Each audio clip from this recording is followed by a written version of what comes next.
Bom, como prometido, eu quero falar rapidamente, se assim for possível, sobre os três efeitos do pecado. O texto base de hoje é Gênesis capítulo 3, a partir do versículo 7 ao versículo 10. Ok? Vamos fazer a leitura brevemente para discutir assim, ó. Versículo 7. Gênesis 3, 7. Então foram abertos os olhos de ambos. Ambos quem? O homem e a mulher. Ok? E conheceram, perceberam que estavam nus e cozeram folhas de figueira e fizeram para si aventais. E ouviram a voz do Senhor Deus que passeava no jardim pela viração do dia. E escondeu-se Adão e sua mulher da presença do Senhor Deus entre as árvores do jardim. Versículo 9. E chamou o Senhor Deus Adão e disse-lhe: Onde estás? Versículo 10. E ele disse: Ouvi a tua voz soar no jardim e temi, porque estava nu e escondi-me. Aqui está o ponto.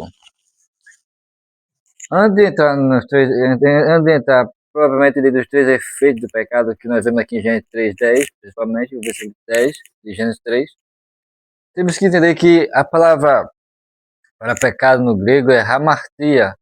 Nós teremos o termo hamartiologia, que no caso enfatiza a doutrina sobre o da queda. Hamartiologia, que é a doutrina do pecado.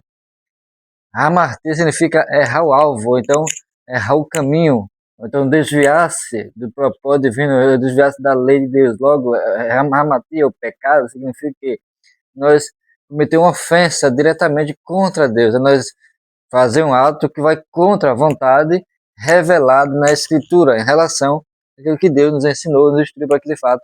Então, pecado nada mais é do que de fato nós errar o alvo, errar o caminho.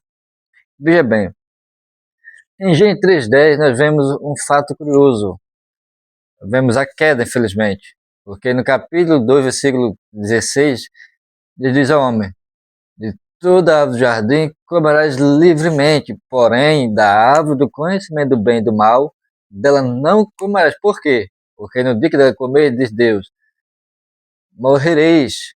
Ou seja, Deus apresenta um limite ao homem ali no Éden e apresenta a consequência dele ultrapassar esse limite, que é a queda e a morte.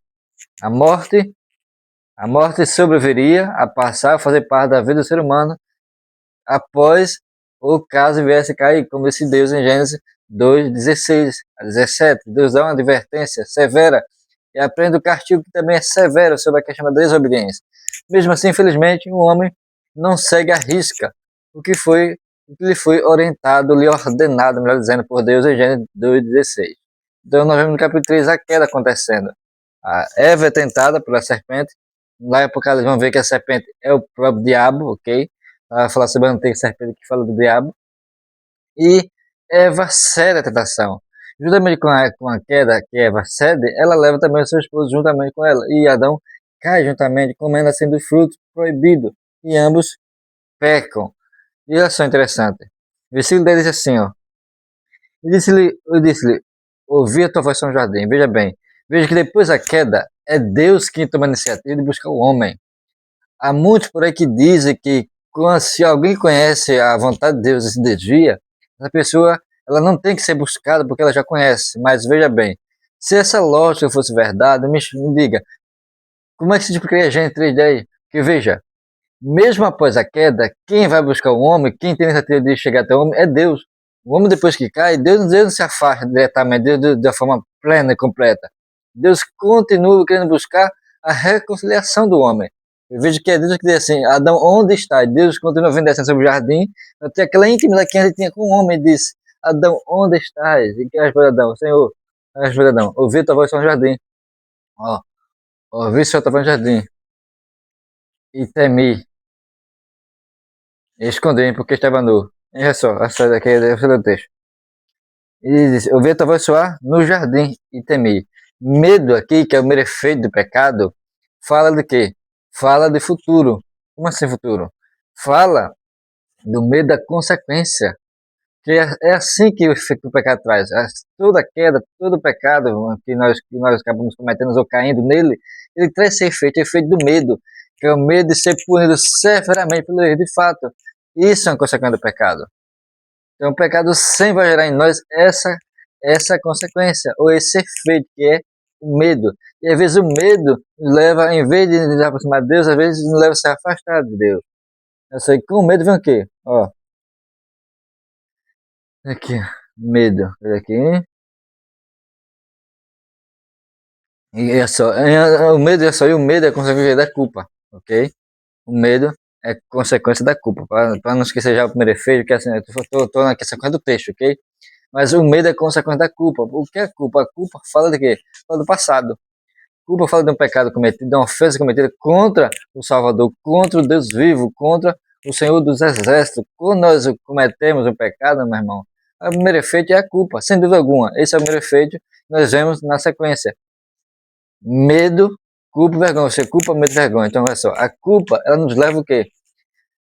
Ela nos remete ao passado, sobre um ato cometido. E essa muitas vezes nos persegue, nos perturba. Então, o ponto de levar o quê? De fato, a ponto de chegar no medo, que é o medo da consequência futura, que é o medo do castigo divino. Realmente, todo pecado gera uma consequência. Isso é um fato. Porque o propósito do diabo é tentar nos convencer de que o pecado não vai gerar consequência, que não vai ter nenhum efeito negativo, que vai dar tudo certo, que muitos já caíram, enfim, que tem que você é um pecador, que você cai, não sei o que tem, não sei o que tem você cair e tudo mais. Só que, veja só, o pecado sempre vai gerar culpa e medo.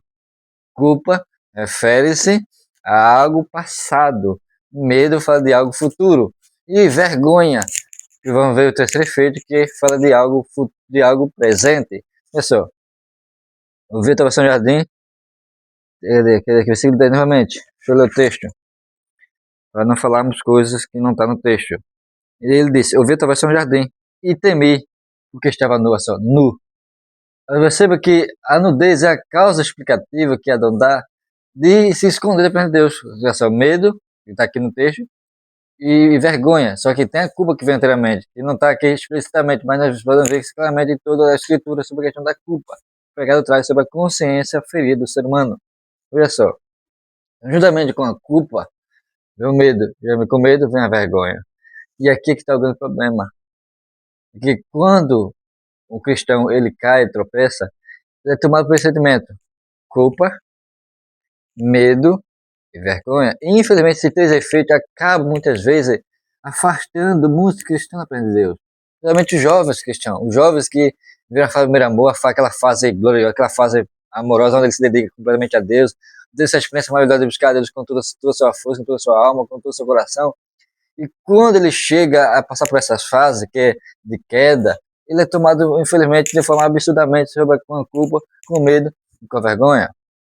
Essa vergonha fala de algo presente, fala da consciência ferida, presentemente, a consciência que olha para si, não se acha mais digno de servir a Deus, não se acha mais digno de estar nos cultos, de estar buscando a Deus, porque ele se vê como de fato alguém condenado, que é isso, que esse é o efeito de pecado, e também que o pecado vem acusador. Perceba que a palavra para diabo, no grego, refere-se a diabolos, se não me engano, diabolos, e se refere acusador, o termo fala de alguém que acusa, que as palavras diabo define quem ele é. Ele é acusador, e Satanás significa adversário. Então, meu querido, toda vez que você, ou que nós tropeçarmos em alguma coisa, sempre nós vamos ser acusados. A nossa consciência, por si só, devido de fato, o fato de irmos contra Deus, vai nos acusar também. Então, além da nossa consciência, vai ter um acusador externo, que é o diabo. Então, isso é um fato. Só que uma coisa que nós temos que perceber é o seguinte, que nós temos que focar é o seguinte, meu querido, novamente, temos que entender que acima dessas quedas, dos fracassos, há um Deus cheio de graça e misericórdia, que é muito maior que eles. O Deus que nós servimos, meu querido, a sua graça é maior do que a nossa queda, é maior do que o nosso pecado. Disse Romanos, onde abundou o pecado, superabundou a graça. Isso significa que nós vamos pecar para que a graça seja mais abundante? Claro que não. Disse Paulo, nós que morremos pelo pecado, como podemos ainda viver ainda nele? Como? Diz, não dá. Então, a vida, o desejo do cristão deve ser, claro, sempre viver para a glória de Deus. Todavia, sabe que nossa caminhada de fé há momentos de fraqueza. há momentos de tropeço. Então, nesse momento, temos que lembrar: temos um Deus fiel e misericordioso que está disposto a nos abraçar, a nos perdoar e receber como filhos, e não o contrário. Perceba que em Gênesis, após a queda do homem, quem tem a iniciativa de buscar o homem, de tentar conversar com o homem, ainda é Deus. Deus continua tentando, Deus continua buscando uma comunhão com Deus, ou melhor, com o homem, mesmo após a queda do homem, mesmo após a desobediência. Perceba, Deus, ele não desiste de você, de forma alguma. Mesmo que você esteja fraco, desanimado, continue se dedicando a Deus, continue participando dos cultos, continue lendo a sua Bíblia, continue orando, continue buscando a intimidade com o Salvador, porque ele não deixou de buscar uma intimidade com você de forma alguma, devido à sua queda, à sua fraqueza. Provérbios 28:13 diz assim, Provérbios 28:13 diz: aquele que encobre as suas transgressões nunca prosperará, porém, aquele que as confessa e deixa alcança a misericórdia. Aqui está o ponto. O que nós não podemos fazer, meu querido, minha querida, é nunca nos conformar com o pecado. Isso nós não podemos fazer, porque isso não é condizente com a nossa fé. Não é natural, não é normal um cristão se acomodar ou se conformar com a sua queda, com o seu pecado de forma alguma. Porém, os confesse, busque pela graça de Deus deixar, e a misericórdia lhe alcançará, e o perdão de Deus será lhe concedido mediante a confissão e o abandono do mesmo. Em 1 João capítulo 1, versículo 9 diz: se dissermos que temos pecado, enganamos a nós mesmos e a verdade não está em nós. Porém, se confessar nosso pecado, é o que ele é fiel e justo para nos perdoar os pecados e nos purificar de toda injustiça, como também diz no mesmo texto de João 2:1. Escrevo essas coisas para que não pequei de João. Mas se alguém pecar, saiba que temos um advogado para com o Pai. Quem é esse advogado? Jesus Cristo justo. Então, meu querido, acima do acusador que é o diabo, temos advogado que está diante do Pai, intercedem por mim e por você. Não esqueça disso. Não permita que a culpa, que o medo, que a vergonha do pecado lhe tome de tal forma que você deixe de buscar a Deus, que você perca o prazer e a alegria de servir a Deus. Você perca a comunhão com o Senhor. Por mais que o pecado seja uma quebra desse vínculo de comunhão, a sua fraqueza não pode ser, de fato, o meu pleno, você largar para Deus de forma alguma. Na verdade, cada queda nossa, cada tropeço nosso, deve nos lembrar do quanto ainda mais necessitamos de Cristo. Pois nosso alvo é a santidade em Cristo, é o temor na pessoa de Deus, na pessoa de Cristo, na pessoa do Espírito Santo. Nós temos o Espírito Santo também atuando em nós, meu querido. Ele nos convence do pecado. Outra coisa, agora falando dos efeitos do pecado, olha só. Juntamente com a vergonha, nós temos o quê? A prova de que façamos cristãos. O fato de você sentir culpa, vergonha e medo, ou medo e vergonha, isso é sinal que você é um cristão.